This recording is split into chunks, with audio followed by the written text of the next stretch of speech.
11장 리시아스를 물리치다. 그 뒤 얼마 되지 않아 바로 임금의 후견인이며 친척으로서 행정을 맡은 리시아스가 이 사건 때문에 몹시 속이 상하여 보병 약 8만 명과 온 기병대를 소집하여 유다인들에게 진군해 왔다. 그는 이 도성을 그리스인들의 거주지로 만들어 이교도들의 신전처럼 성전에도 세금을 부과하고 해마다 대사제직을 돈을 받고 팔 작정이었다. 그는 하느님의 권능을 조금도 아랑곳하지 않고 보병 수만 명과 기병 수천 명과 코끼리 80마리로 기세가 등등해 있었다. 이렇게 그는 유다에 진입하여 예루살렘에서 5스코이너스쯤 떨어진 곳에 튼튼하게 방비되어 있는 배추르로 다가가 그것을 압박해 들어갔다. 마카베오와 그의 군사들은 리시아스가 그 요새를 포위하였다는 보고를 받고 주님께서 훌륭한 천사를 보내시어 이스라엘을 구원해 주십사 하고 온 백성과 더불어 탄식과 눈물로 애원하였다. 그러고 나서 마카베오는 자기가 먼저 무장을 한 다음 어떠한 위험이라도 무릅쓰고 자기와 함께 형제들을 도우러 가자고 다른 이들에게 권유하였다. 그러자 그들은 다 함께 열렬한 마음으로 돌진해 갔다. 그들이 아직 예루살렘 근처에 있을 때 말을 탄 기사가 흰옷을 입고 황금 무기를 휘두르며 그들 앞에 나타났다. 그러자 모든 이가 다 함께 자비하신 주님을 찬양하였다. 그리고 사기가 충천하여 사람뿐만 아니라 가장 사나운 짐승과 새로 만든 성벽까지도 쳐봇을 준비를 갖추었다. 이렇게 주님께서 자비를 베푸셨으므로 그들은 하늘에서 내려온 이 동맹군과 함께 전투 대열을 갖추고 나아갔다. 그리고 사자처럼 적들에게 뛰어들어 보병 11,000명과 기병 1,600명을 쓰러뜨렸다. 그래서 남은 자들은 모두 달아날 수밖에 없었다. 그들은 거의 다 상처를 입고 알몸으로 빠져나가 목숨을 건졌다. 리시아스 자신도 수치스럽게 달아나 목숨을 건졌다. 리시아스의 화친 제약을 받아들이다. 리시아스는 어리석은 사람이 아니었다. 그는 자기가 당한 패배를 곰곰이 생각한 끝에 히브리인들은 능력을 지니신 하느님을 동맹군으로 모시기 때문에 싸워 이길 수 없는 민족임을 깨닫게 되었다. 그래서 그들에게 사절을 보내어 모든 일을 정당하게 처리하자고 설득하면서 자기가 임금을 설득하여 반드시 그들과 벗이 되도록 만들겠다고 하였다. 마카베오는 민족의 이익을 생각하여 리시아스가 제안한 모든 사항에 동의하였다. 마카베오가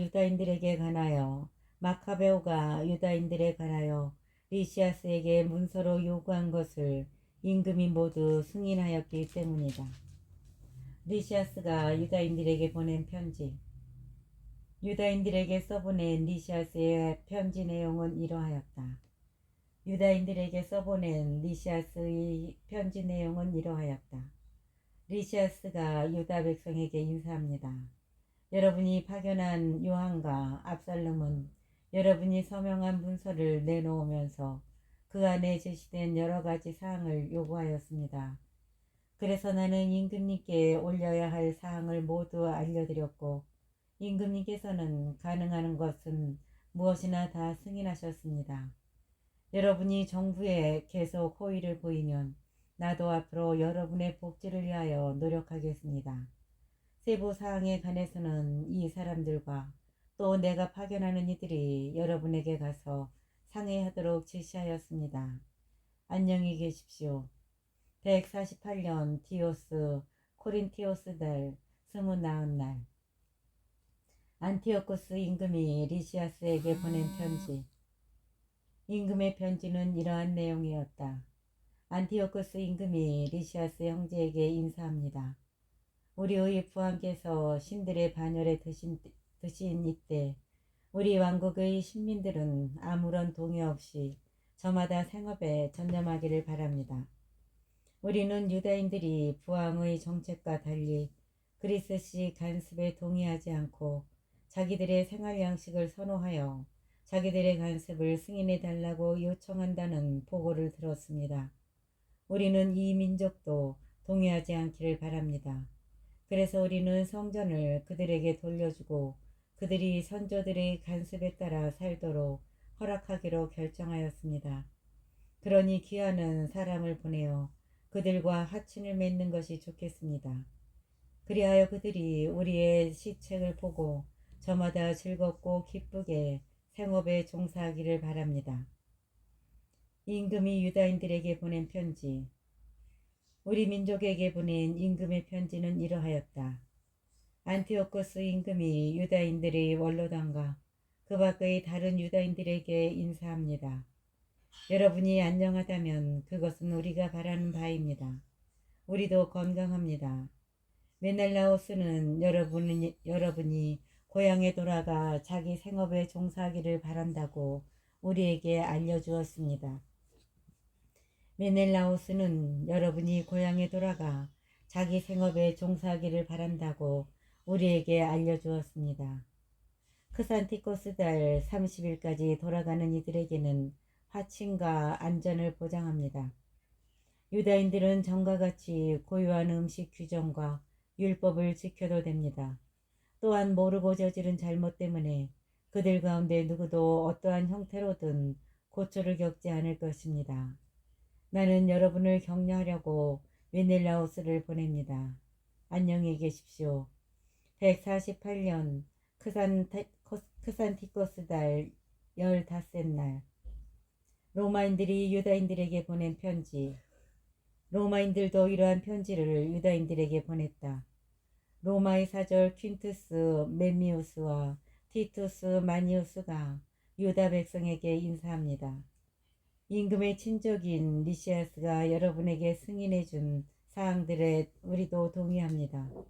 그러나 그가 임금에게 보고하겠다고 결정한 일에 관해서는 여러분이 깊이 생각한 뒤에 바로 사람을 보내주십시오.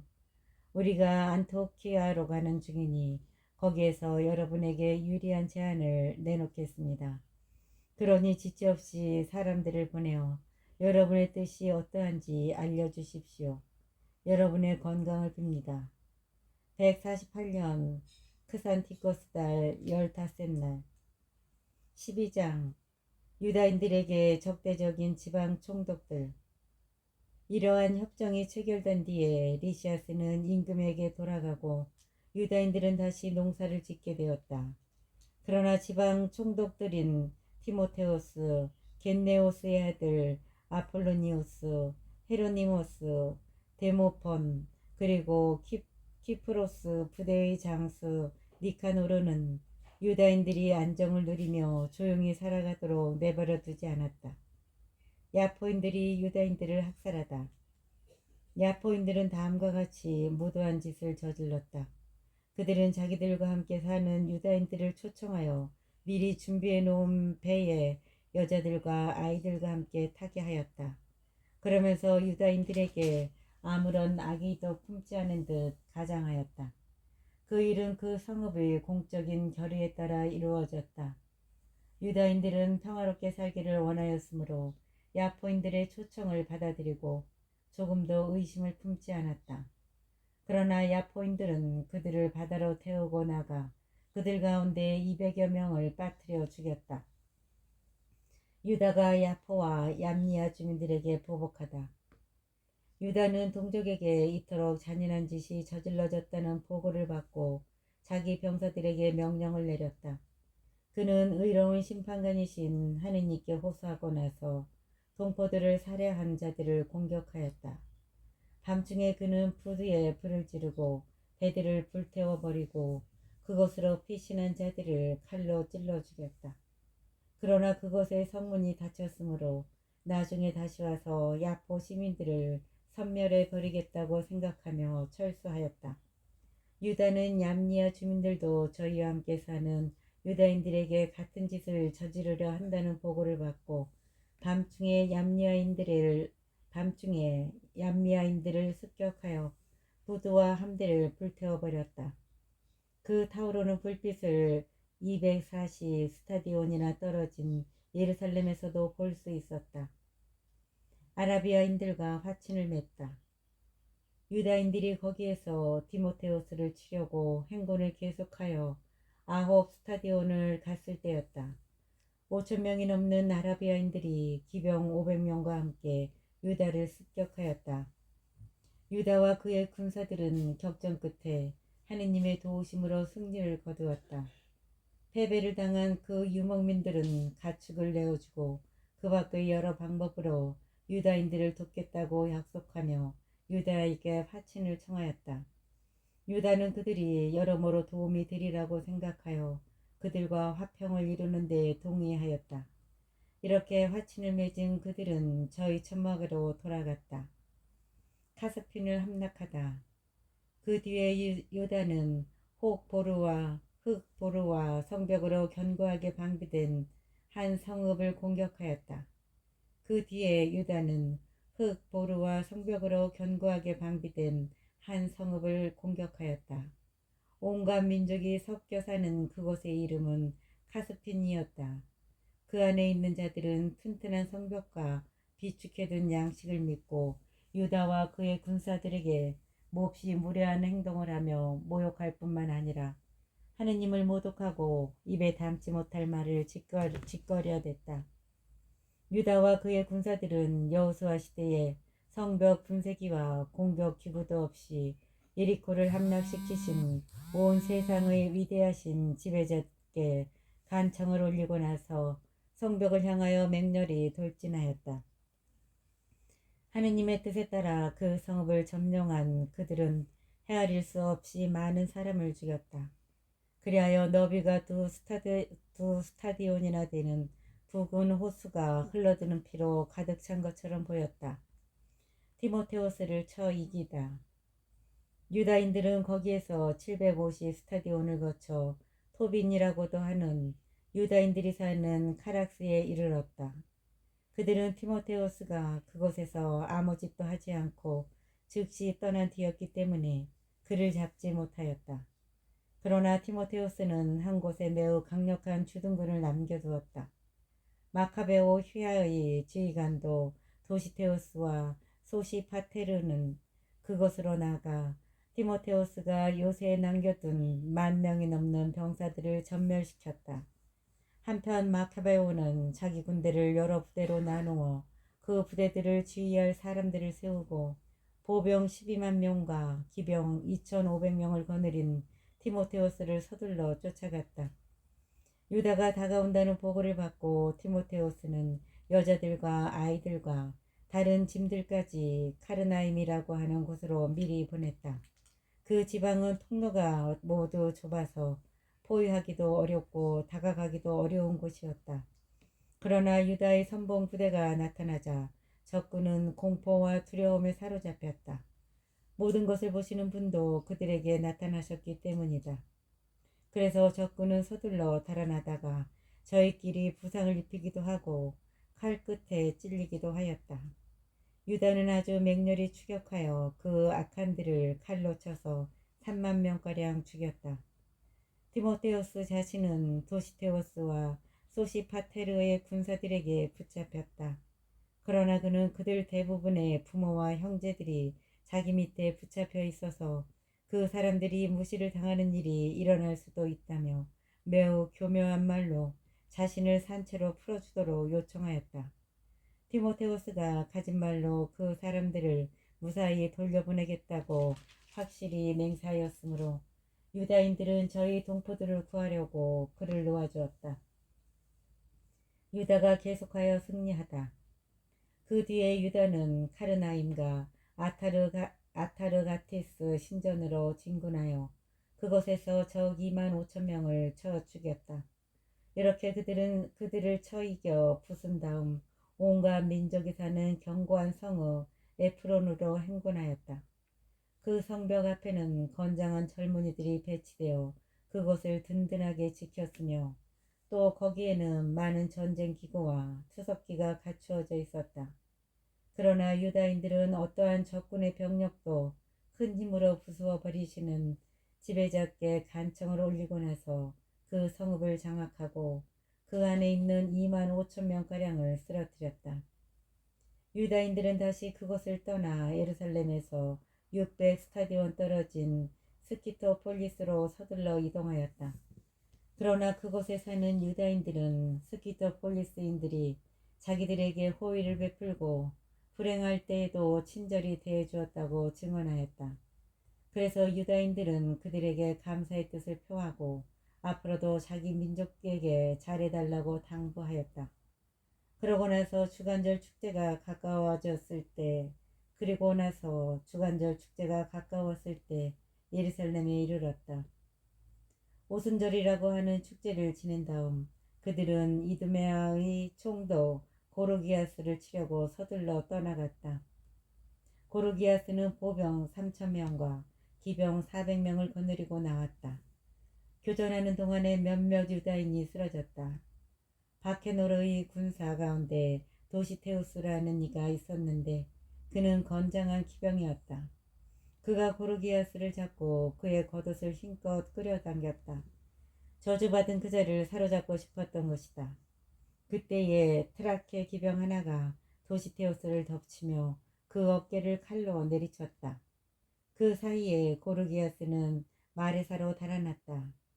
에즈리와 그의 군사들이 오랜 싸움 끝에 몹시 지쳤으므로 유다는 주님께 자기들의 동맹군이며 전투의 지휘자로 나타나 주집사고 간청하였다.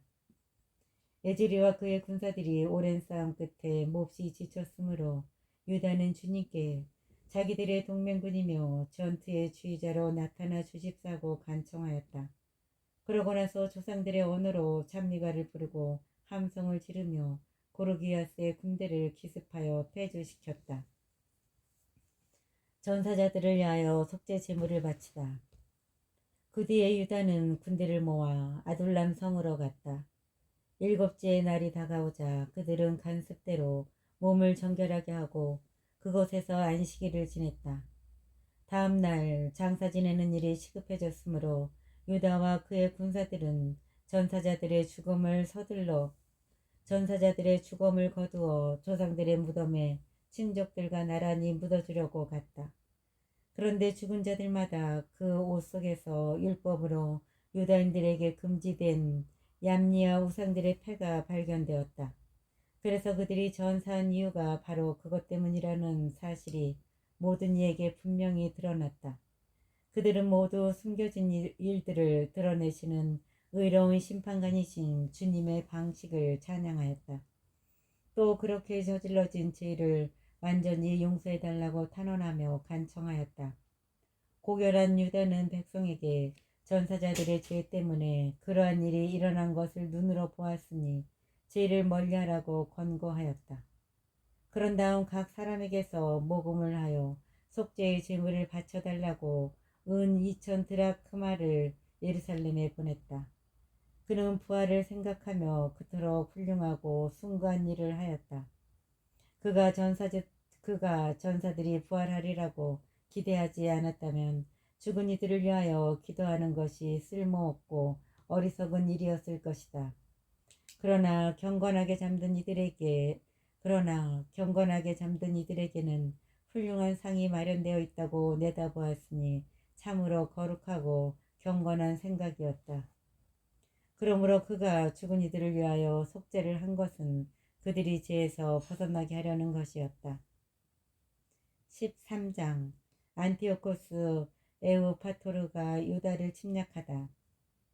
149년에 유다와 그의 군사들은 안티오코스 에우파토르가 군대를 거느리고 유다 땅에 쳐들어오는데 그의 후견인이며 행정을 맡은 리시아스도 함께 온다는 사실을 알게 되었다. 그들이 저마다 보병 11만 명, 기병 5,300명, 코끼리 22마리, 낫으로 무장한 병거 300대로 이루어진 그리스 군대를 거느리고 온다는 것이었다. 메넬라우스가 죽다. 그때 메넬라우스도 그리스 군대와 어울려 매우 교활한 말로 안티오코스를 부추겼다. 그것은 조국을 구하려는 것이 아니라 대사제직에 재임명되려는 속셈에서 한 일이었다. 그러나 임금들의 임금이신 분께서는 안티오코스가 이 악한에게 분노를 터뜨리게 하셨다. 그리하여 메넬라우스가 모든 환난의 원인이었다는 리시아스의 말을 들은 안티오쿠스는 그자를 베로이아로 끌고 가서 그쪽 지방의 간수에 따라 처형하라고 명령하였다. 거기에는 높이가 50페케스 되는 탑이 있었는데 그 탑은 재로 가득 차 있었다. 그 위에 둘러쳐진 난간은 어떠한 방향에서든 재 속으로 가파르게 기울어져 있었다. 성물을 훔치는 죄나 그 밖의 가정스러운 범죄 행위를 저지른 자들은 모두 그 속으로 밀어 떨어뜨려 죽였다. 변절자 메넬라우스도 땅에 묻히지 못하고 그러한 운명 속에 죽게 되었는데 그것은 매우 당연한 일이었다. 그는 거룩한 불과 죄가 있는 제단에 대하여 많은 죄를 지었으므로 죄 속에서 죽음을 맞이한 것이다. 유다가 안티오코스 에우파토로의 군대를 쳐부수다. 임금은 자기 아버지 때보다 더 악랄하게 유다인들을 다루게 했다는 야만스러운 생각을 해오고 있었다.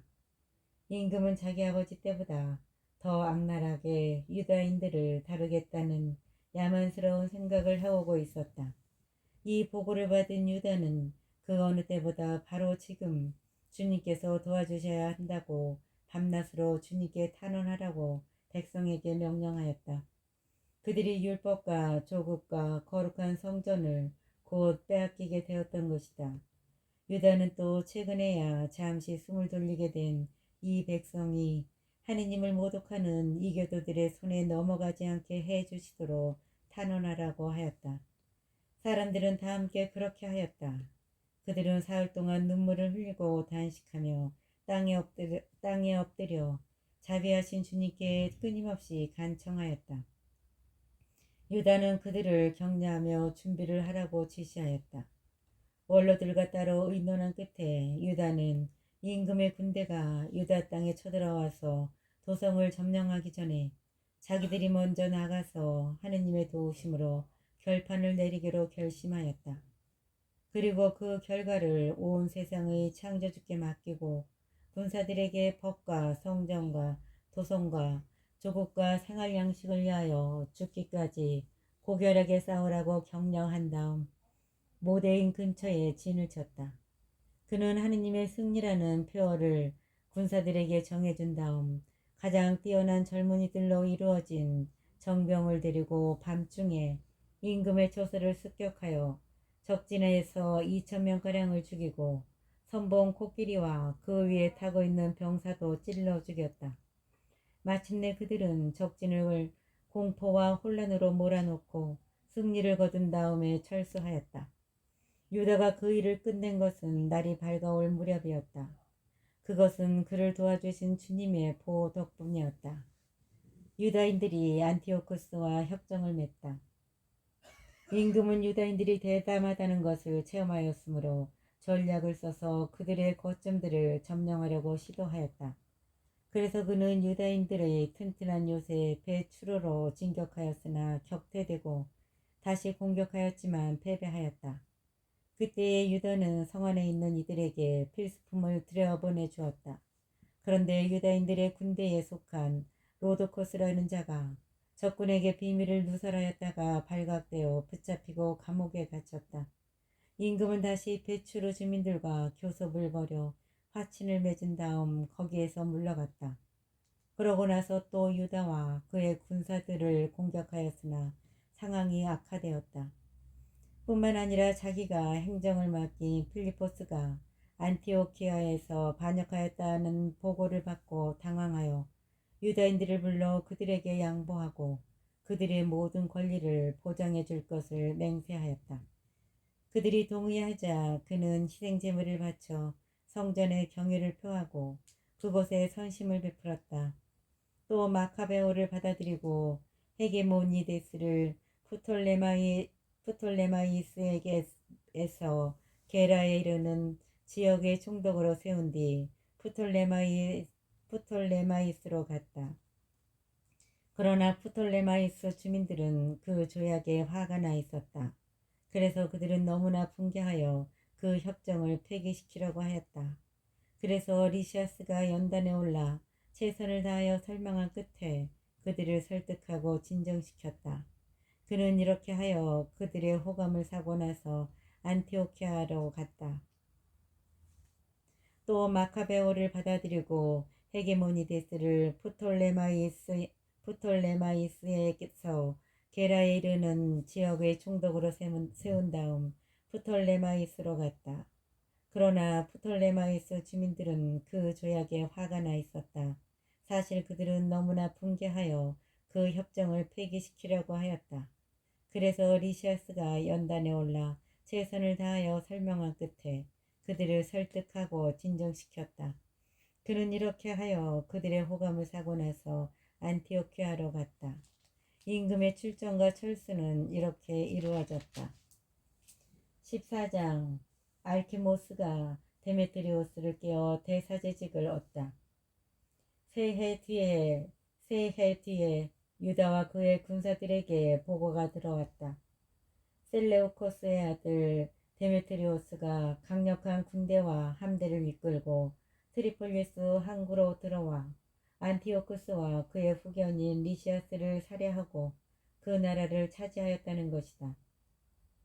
그때에 알키모스라는 자가 있었는데 전에 대사제로 있으면서 항쟁이 일어났을 적에 스스로 자신을 부정하게 만든 자다.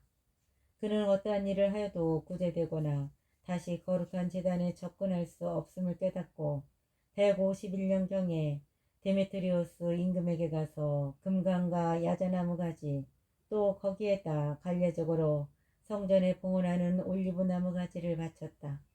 그리고 그날은 아무 말도 하지 않았다. 그러나 데메트리오스가 그를 의회에 초청하여 유다인들의 태도와 생각이 어떠한지 묻자 알키모스는 자기의 어리석기 짝이 없는 계획을 추진할 이 좋은 기회를 놓치지 않고 대답하였다. 유다인들 가운데에서 마카베오가 이끄는 하시드인이라는 자들이 전쟁을 일삼고 폭동을 일으켜 왕국이 안정을 누리지 못하게 하고 있습니다. 그래서 저도 선조들의 영에 다시 말하자면 대사제직을 빼앗기고 지금 이곳에 온 것입니다. 그 이유는 첫째로 임금님의 이익을 진심으로 생각하기 때문이고 둘째로 제 동포들에 관해서도 염려하기 때문입니다. 저희의 온 민족은 앞에서 말씀드린 자들이 어리석음으로 적지 않은 불행을 겪고 있습니다. 임금님께서 이러한 사정을 자세히 아셨으니 모든 이에게 보여주신 그 인자한 관용으로 저희 지방과 곤경에 빠진 저희 백성을 생각해 주십시오. 유다가 살아있는 한 이 나라는 평화를 누릴 수 없습니다. 알키모스가 이러한 말을 마치자마자 유다에게 적의를 품고 있던 임금의 나머지 벗들도 데메트리오스의 화를 부추겼다. 데메트리오스는 곧바로 코끼리 부대의 장수 니카노르를 유다 지방 총독으로 임명하여 파견하면서 유다를 살해하고 그의 부하들을 해산시킨 다음 알키모스를 그 대성전에 대사제로 세우라는 명령을 내렸다. 유다를 피하여 달아났던 유다 지방의 이교도들은 유다인들의 불행과 재난이 곧 자기들의 번영이라고 생각하며 때를 지어 니카노르와 합세하였다. 유다가 니카노르와 조약을 맺다. 유다인들은 니카노르가 올 뿐더러 이교도들까지 그와 합세하였다는 소식을 듣고는 머리에 흙을 뿌리고 당신의 백성을 영원히 세워주시고 친히 나타나시어 당신의 몫인 이 백성을 언제나 도와주시는 하느님께 전거하였다. 그러고 나서 지도자가 명령을 내리자 그들은 바로 그곳을 떠나 데사우라는 마을에서 적군과 마주쳤다. 유다의 형 시몬은 니카노르와 맞서 싸우게 되었는데 적군이 갑자기 들이닥치는 바람에 천천히 물러설 수밖에 없었다. 그러나 니카노르는 유다와 그의 병사들이 용감하고 조국을 위하여 맹렬히 싸운다는 말을 듣고 혈전으로 결판내기를 꺼렸다. 그래서 그는 포시도니오스와 데오도토스와 마타티아스를 파견하여 유다인들과 화친을 맺게 하였다. 지도자가 이 일을 충분히 검토하여 병사들에게 알려주자 모두 찬성하는 것으로 보였다. 그리하여 그들은 조약에 동의하였다. 양쪽 지도자들은 단독으로 만날 날을 정하였다. 양쪽에서 수레가 한 대씩 나와 자리를 마련하였다. 유다는 적군이 갑자기 배신할 것에 대비하여 적절한 장소에 무장한 병사들을 준비시켜 두었다. 그러나 회담은 순조롭게 이루어졌다. 니카노르는 예루살렘에서 지내면서 부당한 일을 하지 않았으며 제 주변에 떼지어 모여들었던 무리도 해산시켰다. 그리고 유다를 언제나 자기 앞에 있게 하였다. 이 사람에게 마음이 끌렸던 것이다. 그는 또 유다에게 혼인하여 자녀를 낳으라고 권고하였다. 그래서 유다는 혼인하여 자리를 잡고 평범한 삶을 살아갔다. 알키모스의 모략으로 유다와 니카노르가 갈라지다. 니카노르와 유다가 서로에게 호의를 가지고 있다는 사실을 안 알키모스는 그들이 맺은 조약서를 들고 데메트리오스 임금에게 가서 니카노르가 나라의 반역자인 유다를 후계자로 삼았으니 국책에 반대되는 일을 꾸민 것이라고 말하였다. 임금은 화가 났다. 이 간악한 자의 중상 모략에 넘어가 흥분한 그는 니카노르에게 편지를 보내어 그 조약이 마음에 들지 않는다고 하면서 마카베오를 결박하여 안티오키아로 즉시 보내라고 명령하였다. 이 명령이 니카노르에게 전해지자 그는 아무 잘못도 저지르지 않은 사람과 맺은 협약을 무효로 하게 된 데에 당황하고 슬퍼하였다. 그러나 임금을 거역할 수도 없었기 때문에 그는 어떤 계략을 써서 그 명령을 이행할 기회를 엿보았다. 그런데 마카베오는 니카노르가 자기를 전보다 냉정하게 대하고 일상의 만남에서도 전보다 거칠게 행동하는 것을 보고서 그렇게 냉정한 태도에는 별로 좋지 않은 까닭이 있으리라고 생각하였다. 그래서 그는 적지 않은 수의 군사들을 모아서 니카노르를 피하여 숨어버렸다. 마카베오가 자기를 감쪽같이 속였다는 사실을 깨달은 니카노르는 거룩한 대성전에 가서 일상의 재물을 바치고 있는 사제들에게 유다를 넘기라고 명령하였다. 그러나 사제들은 맹세를 하며 니카노르가 찾고 있는 사람이 어디에 있는지 모른다고 하였다. 그러자 니카노르는 성전을 향하여 오른손을 쳐들고 이렇게 맹세하였다. 너희가 유다를 결박하여 넘기지 않으면 나는 이 하느님의 성역을 땅바닥까지 무너뜨리고 제단을 허문 다음 여기에 디오니소스를 위하여 찬란한 신전을 짓겠다. 이러한 말을 하고 그는 떠났다.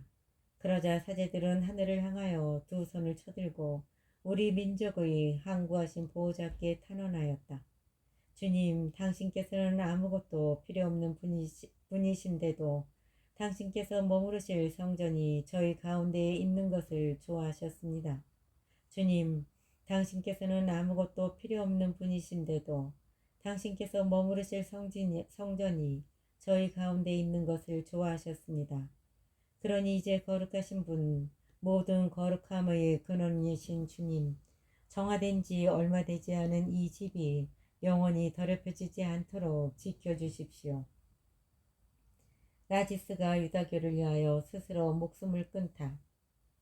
예루살렘의 원로들 가운데 라지스라는 사람이 있었는데 니카노르에게 고발되었다. 그는 동족을 사랑하는 사람으로서 평판이 아주 좋고 인정이 많아 유다인들의 아버지라고 불렸다. 전에 항쟁이 일어났을 때 그는 유다교를 고수한다는 고발을 당하였다. 그는 신병과 생명의 위협을 무릅쓰고 유다교의 모든 열성을 바쳤던 것이다. 니카노르는 유다인들에 대한 적개심을 분명히 보여주려고 500명이 넘는 군사를 보내어 그를 체포하게 하였다. 그를 체포하면 유다인들이 타격을 받으리라고 생각하였던 것이다. 탑을 막 점령하려고 할 즈음 병사들은 안뜰 문을 밀치면서 불을 가져다가 그 집 문들을 태워버리라고 소리쳤다. 이렇게 사방으로 포위당하자 라지스는 자기 칼 위로 엎어졌다. 악한들의 손에 넘어가 자기의 고귀한 혈통에 합당하지 않은 치욕을 당하느니 차라리 고귀하게 죽으려는 것이었다. 그러나 라지스는 전투의 열기 때문에 급소를 맞추지 못하였다. 그때에 여러 문에서 군사들이 밀려들자 그는 용감히 벽으로 뛰어 올라가 군사들 위로 대담하게 몸을 던졌다. 그들이 재빨리 물러서는 바람에 공간이 생겨 나지스는 그 빈자리 한복판에 떨어졌다. 그런데도 죽지 않고 분노로 불타서 몸을 일으켰다. 피가 솟아나고 상처가 심한데도 군사들을 헤치고 달려가 가파른 바위 위에 올라섰다. 그리고 피가 다 쏟아지자 자기 창자를 뽑아내어 양손에 움켜쥐고 군사들에게 내던지며 생명과 목숨의 주인이신 분께 그것을 돌려주십사고 탄원하였다. 그는 이렇게 죽어갔다. 15장 니카노르가 하느님을 모독하다. 니카노르는 유다와 그의 군사들이 사마리아 지방에 있다는 보고를 받고 가장 안전하게 그들을 안식일에 공격하리라고 결심하였다. 그때 어쩔 수 없이 그를 따라다니던 유다인들이 말하였다. 그렇게 잔인하고 야만스러운 학살은 절대로 하지 마십시오. 그렇게 잔인하고 야만스러운 학살은 절대로 하지 마십시오. 만물을 지켜보시는 분께서 다른 날보다 명예롭고 거룩하게 하신 그날을 존중하십시오. 그러자 그 악독한 자는 안식일을 지내라고 지시한 지배자가 과연 하늘에 있느냐고 물었다. 그들은 일곱째 날을 지키라고 명령하신 분은 살아계시는 주님, 하늘에 계신 지배자 바로 그분이십니다. 하고 선언하였다. 그러자 니카노르가 말하였다. 지상에서는 나도 지배자다. 그래서 내가 너희에게 무기를 들고 임금님의 일을 이행하라고 지시한다. 그러나 니카노르는 자기의 흉악한 계획을 이행하는데 성공하지 못하였다. 유다가 부하들을 격려하고 꿈에 본 영상을 설명하다. 유다가 부하들을 격려하고 꿈에 본 영상을 설명하다. 극도의 교만으로 거들먹거리는 니카노르는 유다와 그의 군사들에 대한 공공 승전비를 세우겠다고 결정하였다. 그러나 마카베오는 주님께 도움을 받으리라는 큰 희망과 확고한 신뢰를 가지고 있었다. 그래서 자기 군사들에게 전에 하늘에서 내린 도우심을 명심하여 이 민족들의 공격을 겁내지 말고 이번에도 전능하신 분께서 그들에게 승리를 주실 것으로 기대하라고 격려하였다.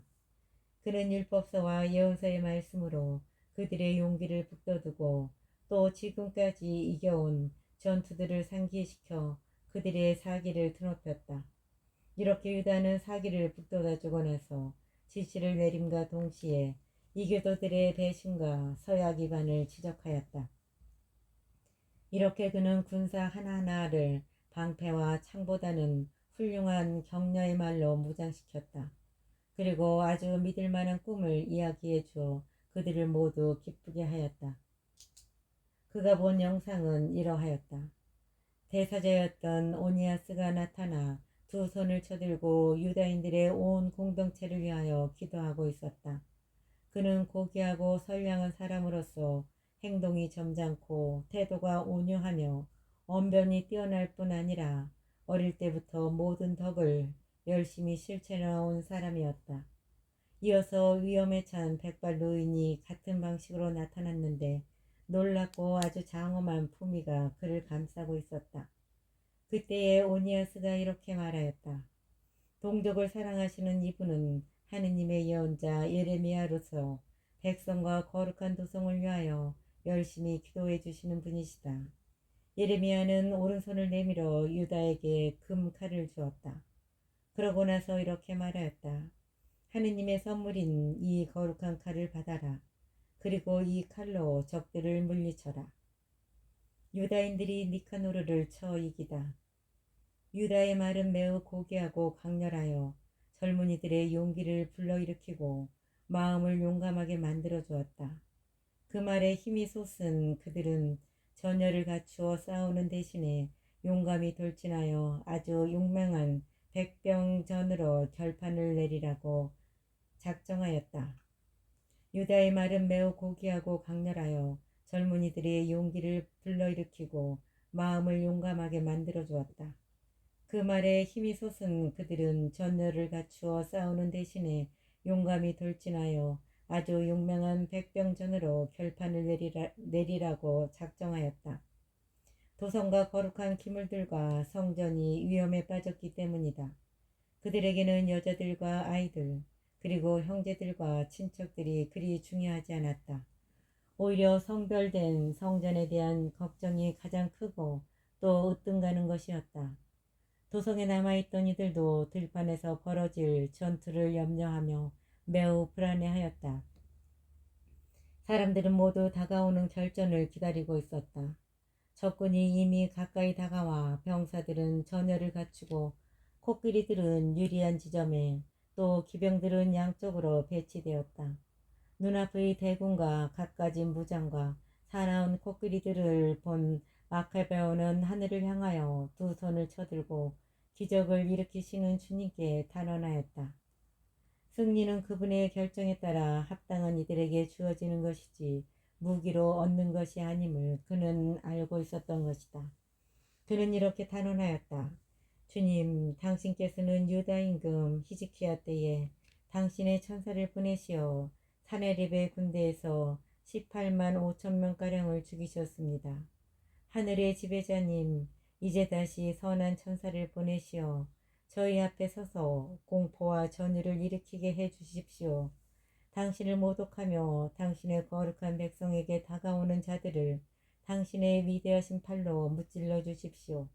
이러한 말로 그는 기도를 마쳤다. 니카노르와 그의 군사들은 나팔을 불고 전투가를 부르며 진격해왔다. 그러나 유다와 그의 군사들은 하느님께 탄원하고 기도하면서 적군에게 맞서 싸웠다. 손으로는 싸우고 마음으로는 하느님께 기도하며 그들은 3만 5천 명이 넘는 적군을 쓰러뜨렸다.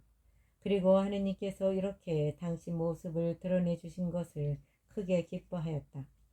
전투가 끝난 다음 기쁜 마음으로 돌아오던 유다인들은 니카노르가 갑옷을 다 입은 채 쓰러져 있는 것을 보았다. 그래서 그들은 환성을 지르고 기뻐 뛰며 조상들의 언어로 지배자이신 주님을 찬양하였다. 몸과 마음을 다하여 결의 수호에 앞장서고 젊은 시절부터 동족에게 애정을 지녀온 유다는 니카노르의 머리와 한쪽 팔을 어깨까지 잘라 예루살렘으로 가져가라고 명령하였다. 이곳에 도착한 그는 동족을 불러 모으고 사제들을 제단 앞에 세운 다음 사람들을 보내어 성체에 있는 자들을 불러오게 하였다. 그리고 그들에게 그 부정한 니카노르의 머리와 하느님을 모독하던 그 손을 보여주었다. 그자는 전능하신 분의 거룩한 집을 거슬러 그 손을 뻗치며 거만을 떨었던 것이다. 유다는 그 사악한 니카노르의 혀를 잘라낸 다음 그것을 조각내어 새들에게 주고 그가 저지른 어리석음의 대가를 성전 맞은쪽에 매달아 놓으라고 일렀다. 사람들은 모두 하늘을 우러러 당신을 드러내신 주님을 이렇게 찬양하였다. 당신의 거처가 더럽혀지지 않도록 지켜주신 분께서는 찬양받으소서. 당신의 거처가 더럽혀지지 않도록 지켜주신 분께서는 찬양받으소서. 유다는 니카노르의 머리를 성체에 매달아 모든 사람에게 주님의 도우심을 드러내는 확실하고 분명한 표징이 되게 하였다. 유다는 니카노르의 머리를 성체에 매달아 모든 사람에게 주님의 도우심을 드러내는 확실하고 분명한 표징이 되게 하였다.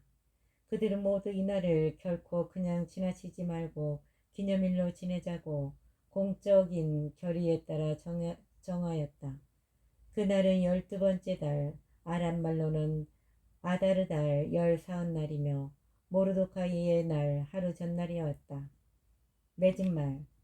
니카노르에 관한 이야기는 이렇게 끝난다. 그리고 그때부터 히브리인들이 이 도성을 장악하게 되었다. 나도 여기에서 이야기를 마치려고 한다. 이 글이 좋고 훌륭하게 되었으면 내가 바라던 것이고 보잘것없이 변변치 않게 되었더라도 나로서는 최선을 다한 것이다. 포도주만 마시는 것이 해롭듯이 물만 마시는 것도 해롭다.